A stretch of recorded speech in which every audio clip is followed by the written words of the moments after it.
Hi guys, Cooking with Julie 101. Since you guys did not help me out deciding what you wanted me to make, I'm going to make a decision and we're going to make chimichurri today. I decided to have a steak and I like chimichurri on my steak.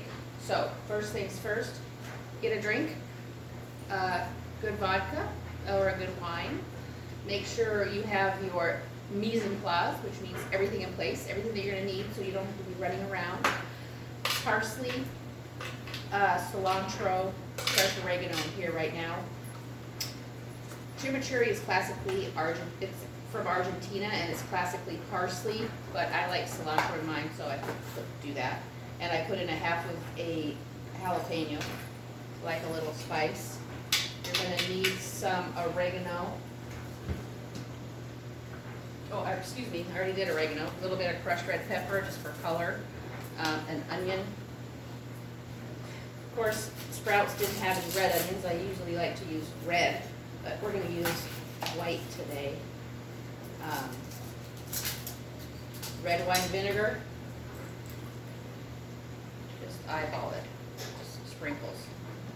And some garlic.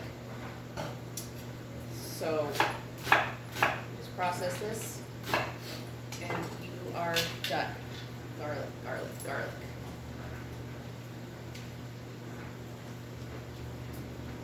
So, let's talk about, I was thinking maybe we could just do some fun tips and tricks. So, I was making hard-boiled eggs the other day, and Bailey saw me put vinegar in it, or she smelled it. She said, why do I smell vinegar? And I said, well, I put them in my hard-boiled eggs because that helps peel them easier. And they have to be really cold, so after you take them out of the boiling water, put them in an ice bath for a little while, and they'll peel really easily. So I don't know if anybody knew that, but that's a little trick. I was also cooking at a friend's house, and she wanted some like almost smashed garlic, and she didn't really know how to do that, so I'll show her a little trick. And the trick is if you just run your knife, I'll show you real quick. You just run your knife like, you see this? So once you chop it,